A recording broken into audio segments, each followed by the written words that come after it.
सुते नी बलम संगे खटिया लगाए धोबा मारेला झुलुकिया हवा साए साए रे बलम के झुलुकिया हाय हाय हाय तोर बलम के झुलुकिया।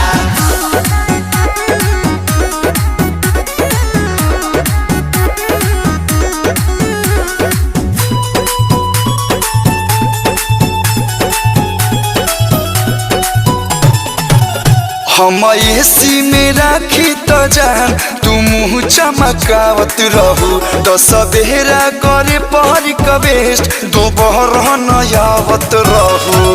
रोशन विश्वास हमरा कुछ के न गंदा कॉलेज से शादी करके मन बंद होगा ये जौन बोला तारू बात न सहाय हर बात न सहाय। अजब सुते नी बलम संगे खटिया